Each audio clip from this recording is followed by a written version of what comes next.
पाहू शकता या चाळणीतून असं आपलं हे पुरण गळत आहे आणि खूप सोपी पद्धत आहे ही पुरण बनवण्याची आणि याचा कलरही छान आला आहे आणि चवीलाही उत्तम हे पुरण बनलेलं आहे। आता सर्व असं पुरण मी गाळून घेते। हेही शिल्लक राहिलेलं पुरण आपण यातून गाळून घेऊया। हे पाहू शकता आपलं पूर्णपणे या चाळणीतही काही शिल्लक राहिलेलं नाही, पूर्णपणे पुरण असं गाळून झालेलं आहे आणि खूप सुंदरही झाले आणि याला आधीच कोरडेपणा आलेला आहे। हे कुठेही असं आपलं ओलं पुरण झालेलं नाही। तुम्हाला मी असं फिरवून दाखवते पुरणामध्ये। हे पहा खूप असं छान पुरण झालेलं आहे, नक्की ट्राय करा। नमस्कार, आज आपण पुरणाच्या पोळीचं पुरण कसं बनवायचं हे पाहणार आहोत। त्यासाठी आपण ही डाळ घेतलेली आहे, ही हरभरा डाळ। या वाटीने आपण ही डाळ 1.5 वाटी घेतलेली आहे, याचं प्रमाण। अनेक वेळा काय होतं ना की पुरण पातळ होणं किंवा पुरणामध्ये अशा गाठी निर्माण होणं किंवा पुरण असं अर्धकच्चं शिजणं, यामध्ये आपल्याला हे सांगितलं जाईल की पुरण असं परफेक्टली कसं बनवलं जाणार आहे। त्यासाठी आपण ही डाळ घेतली। आता इकडे आपण हे गॅसवरती कुकरही ठेवूयात। इकडे आपण हे कुकर ठेवलेलं आहे, यामध्ये आपण 1 लिटर पाणी घातले। हे आपलं कुकरचं पाणी अगदी गरम झालेलं आहे। आता हे आपण थोडंसं घेऊयात, याने आपल्याला डाळ धुवून टाकायची आहे।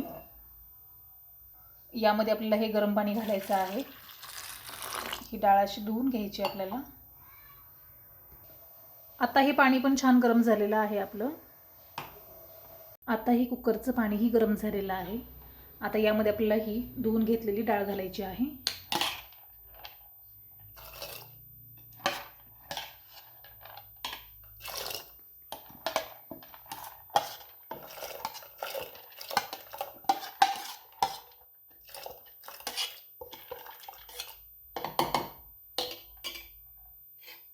ही डाळ आपली पूर्ण कुकरला घालून झालेली आहे। आता याला असं छान मिक्स करून घ्या।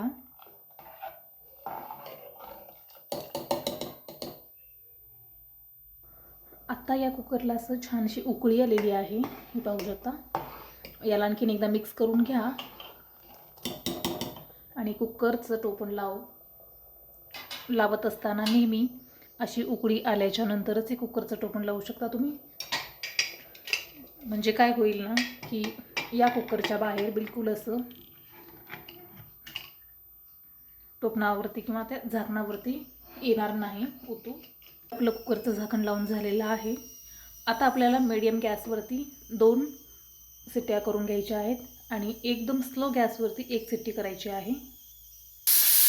हे तुम्ही पाहू शकता अगदी आपल्या 3 शिट्ट्या देऊन झालेल्या आहे आणि गॅसवरती कुठेही शिंतोडे उडलेले नाहीत किंवा कुकरच्या झाकणावरतीही उडलेले नाहीत। अगदी आपलं पाणी बरोबर झालेलं आहे। 1.5 वाटी डाळ आणि 1 लिटर पाणी हे याचं प्रमाण आहे। आता आपण आणखीन याला 15 मिनिटं खाली उतरून ठेवूयात, म्हणजे पूर्ण कुकरची वाफ गेल्याच्या नंतरच आपल्याला हे झाकण उघडायचं आहे। हे आपण कुकर खाली उतरवून घेतलेलं आहे। आता याला असंच ठेवूयात आपण। हे कुकर आपण खाली उतरवून घेतले आणि हे थंडही झालेलं आहे। आता आपण हे काढून पाहूयात। पाहू शकता आपलं पुरण अगदी छान शिजलेलं आहे आणि यामध्ये पाणीही राहिलेलं आहे। आपण सुरुवातीला पुरण असं हे पाहू शकता अगदी छान पद्धतीचं शिजलेलं आहे। आता यातलं पाणी हे आपल्याला आमटीसाठी उपयोगाला येतं, त्यामुळे आपण हे पाणी काढून घेऊयात अगोदर। हे पाणी काढूयात आपण। या चाळणीमध्ये हे पुरण टाकायचं।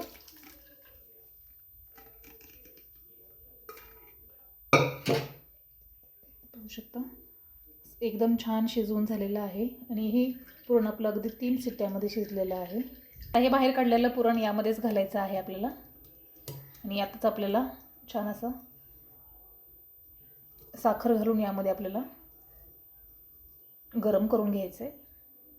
हे आपण गॅसवरती ठेवूयात। इकडे आपण गॅसही चालू केलेला आहे। आता यामध्ये आपल्याला गूळ आणि साखर घालायची आहे. याचं प्रमाण पाहूयात आपण. ही 1.5 वाटी डाळ आहे, तरी अर्धी वाटी साखर घालूयात. त्यानंतर यामध्ये आपल्याला ही अर्धी वाटी गूळ पण घालायचं आहे आणि आता हे मिक्स करून घ्यायचं आहे.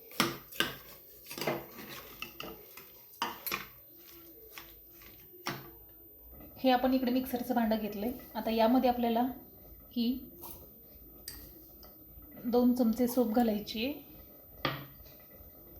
यामध्ये आपण ही फोडून विलायची घालूयात आता आणि हे मिक्सरला काढूयात. यामध्येच आणखीन आपल्याला ही 2 चमचे साखर घालायची आहे आणि अगदी बारीक मिक्सरला काढून घ्यायचं आहे. मिक्सरला काढूयात आपण. हे आपलं असं मिक्सरला काढून झालेलं आहे, पाहू शकता. आता हे आपल्याला या कुकरमध्ये घालायचं आहे. हे पाहू शकता, अशा पद्धतीने आपलं पुरण असं शिजत आहे. आता यामध्ये आपल्याला हे विलायची पावडर आणि हे सोप काढून घेतलेली घालायची आहे. आणखीन एकदा मिक्स करून घ्या आणि याला सतत असं फिरवत राहा, म्हणजे खाली चिकटणार नाही, कुकरला कुठेही चिकटणार नाही.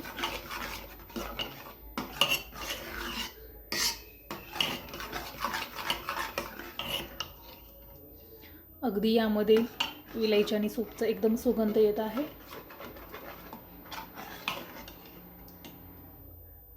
आता या पुरणामध्ये थोडंसं मीठ घाला. या मिठामुळे आणखीन आपल्या पुरणाची चव वाढते. आता यालाही मिक्स करून घ्या.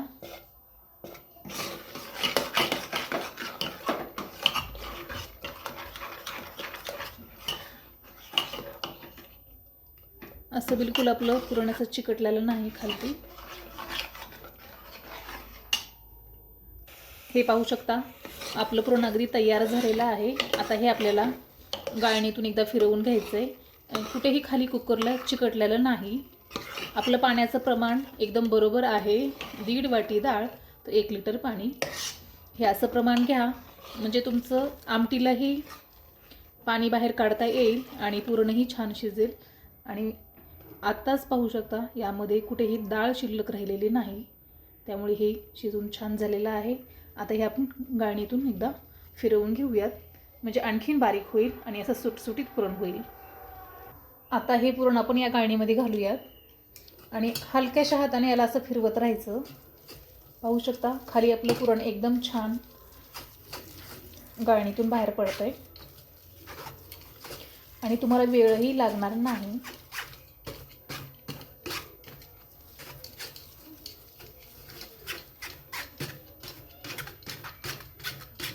आणि वरती थोडंसं सोप किंवा काही जर विलायचीचं साल्ट शिल्लक राहिलं तर वरतीच राहतं, खाली जात नाही. हे पाहू शकता, आपलं असं पुरण बनवून झालेलं पण आहे आणि अगदी याचं मोकळेपणाही दिसून येत आहे यावरती. हे पहा, ही चाळणी आपण अशी उचलून पाहूयात. हे पाहू शकता, अशा पद्धतीनं आपलं हे पुरण खाली गळत आहे आणि खूप सोपी पद्धत आहे ही पुरण बनवण्याची. पाहू शकता, या चाळणीतून असं आपलं हे पुरण गळत आहे आणि खूप सोपी पद्धत आहे ही पुरण बनवण्याची. आणि याचा कलरही छान आला आहे आणि चवीलाही उत्तम हे पुरण बनलेलं आहे. आता सर्व असं पुरण मी गाळून घेते आहे. हेही शिल्लक राहिलेलं पुरण आपण यातून गाळून घेऊया. हे पाहू शकता, आपलं पूर्णपणे या चाळणीतही काही शिल्लक राहिलेलं नाही. पूर्णपणे पुरण असं गाळून झालेलं आहे आणि खूप सुंदरही झालं आहे आणि याला आधीच कोरडेपणा आलेला आहे. हे कुठंही असं आपलं ओलं पुरण झालेलं नाही. तुम्हाला मी असं फिरवून दाखवते पुरणामध्ये. हे पहा, खूप असं छान पुरण झालेलं आहे. नक्की ट्राय करा.